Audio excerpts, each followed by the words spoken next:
cai na prova de filosofia do Enem? Várias questões podem surgir, vários assuntos podem aparecer e a prova a gente tem que ter em mente que ela é uma prova interdisciplinar. Então, muitas vezes pode acontecer de haver interdisciplinaridade dentro de conteúdos da própria filosofia ou de filosofia com outras matérias, com outras questões diferentes. Nessa aula a gente vai ver então o que cai na prova de filosofia, questões específicas de filosofia no Enem. Eu sou Francisco Porfírio, sou professor de filosofia e vamos lá.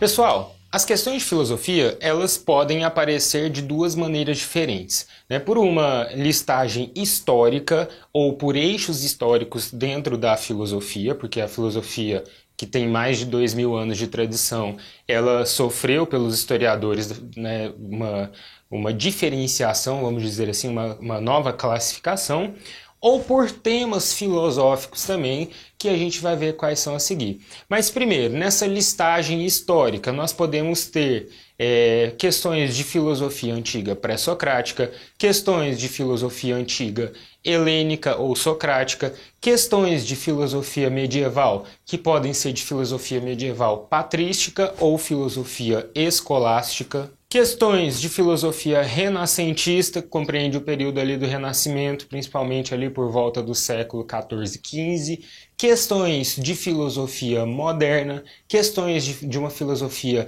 iluminista no contexto do iluminismo, Revolução Francesa ali no século XVIII, etc. e também questões de filosofia contemporânea. Já para os eixos temáticos da filosofia, nós temos vários eixos diferentes que podem pegar ali momentos históricos diferentes dentro da história da filosofia, pensadores diferentes, filósofos de diferentes períodos.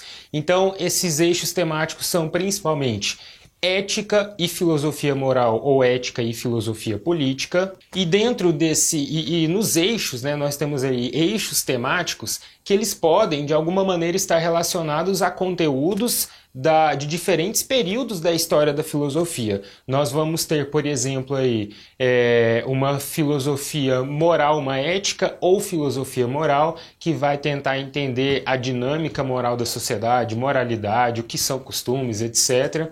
Uma filosofia política que vai se dedicar a uma problematização das organizações políticas da sociedade em diferentes períodos históricos, como, por exemplo, a questão da democracia, da formação das oligarquias, de uma monarquia, um anarquismo, formas de governo, formas econômicas de governar, etc. Nós vamos ter também uma metafísica ou teoria do conhecimento, que são dois eixos distintos, um que vai tentar entender o ser, as coisas como são, e a outra, no caso a metafísica, e a teoria do conhecimento, que vai tentar entender como que o ser humano consegue conhecer as coisas tais como elas são. Essa teoria do conhecimento ela também vai ser chamada de epistemologia, que é algo que também surge como uma área da filosofia que vai problematizar as ciências, a formação das ciências. E por último nós temos o eixo estética, que vai tentar entender como que se dá a formação das artes, o que o ser humano entende como belo, como artístico, como feio, grotesco, o que ele entende por arte, o que faz um objeto, uma obra de arte ser uma obra de arte, etc. Bem, pessoal, então vamos pegar o eixo aqui de uma filosofia antiga, o eixo histórico, de uma filosofia antiga, começando lá pelos pré-socráticos, Os pré-socráticos, os primeiros filósofos, e com eles ali principalmente um filósofo chamado Tales de Mileto, eles vão tentar se contrapor de alguma maneira às mitologias ou aos mitos gregos. Porque as mitologias ou os mitos gregos, eles apresentavam de maneira fantasiosa, de uma maneira mal explicada, mal contada, a origem do universo, a origem de tudo, a origem de toda a natureza. O que esses primeiros filósofos estavam querendo fazer era buscar alternativas ou buscar pensamentos, formulações racionais, mais coerentes para se entender a origem do universo. O que os mitos faziam, eram as chamadas cosmogonias, A palavra cosmogonia, cosmo, significa universo, gonia é o vocábulo que deu origem à Gênese, tá? Então, elas apresentavam gênesis ou criações do universo a partir de histórias, né, que envolviam os deuses da mitologia grega, tá? Os filósofos, então, eles estavam buscando um outro caminho para se explicar essa formação, esse surgimento do universo. Esse caminho buscava principalmente o que no grego antigo ficou conhecido como logos, tá? Como um entendimento racional, como um conhecimento racional acerca dessa origem. Por isso, o que os filósofos estavam fazendo, ao contrário das cosmogonias, eram cosmologias, né? Cosmo, novamente, universo. Logia já vem de logos, uma organização racional, uma ciência, um estudo. Nessas cosmologias, eles iam buscar entender o arquê, né, o que eles chamaram de arquê, ou princípio de todo o universo, de toda a natureza, aquilo que teria dado origem a tudo, né, algo que a ciência contemporânea já consegue explicar de uma maneira melhor, né, teorias mais elaboradas, e que eles estavam começando lá no início. E aí vem, por exemplo, Tales de Mileto, considerado o primeiro filósofo, que vai dizer que a origem de tudo estaria na água, tá? Porque através das observações dele, ele percebeu que todas as formas de vida, né, elas concentravam ali de alguma maneira uma quantidade de água em sua matéria. Outro filósofo que vai estabelecer um princípio para tudo vai ser Pitágoras, o famoso Pitágoras de Samos, né, que formulou o Teorema de Pitágoras, estudado na matemática. Ele vai dizer que é justamente a ordenação matemática, primeiramente o número 1, o algarismo 1 e o ponto, que vão dar origem a tudo, porque, segundo ele, toda a natureza ela está disposta matematicamente, então o princípio de tudo seria justamente um princípio matemático. Após esse chamado período pré-socrático da filosofia, vem o período socrático ou helênico, tá? Que essa divisão é estabelecida principalmente por conta da figura desse homem aqui, ó, Sócrates, tá?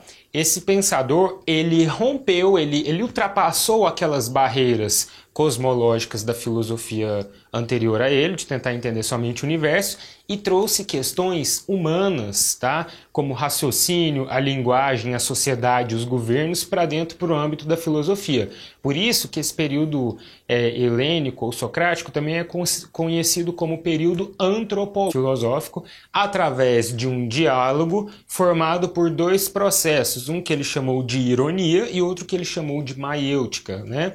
A ironia como uma forma de desestabilizar o interlocutor, aquela pessoa com quem ele estava dialogando, e a maiêutica como uma forma de repetir, de fazer sucessivas perguntas sobre as essências das coisas. Então, o que ele fazia era mostrar para as pessoas que um conhecimento que ela julgava ter, na verdade, era um conhecimento falso sobre algo, fazendo repetidas perguntas sobre a essência, sobre o que é aquele algo, até ele mostrar para o interlocutor dele que ele não estava apto a responder sobre aquilo. Discípulo de Sócrates foi o filósofo Platão, que vai estabelecer uma forma de conhecimento que, segundo ele, ela deveria se voltar para as essências das coisas ou para as ideias puras sobre as coisas. Então, deveria abandonar qualquer realidade material, qualquer realidade que nós obtemos, que nós entendemos com os nossos sentidos do corpo, tá? Então, o Platão, ele vai falar que a filosofia, como esse primeiro movimento de tentar conhecer o mundo, deve se voltar para as essências puras, para as ideias puras e esquecer aquilo que é deixar de lado, aquilo que é vivência corpórea.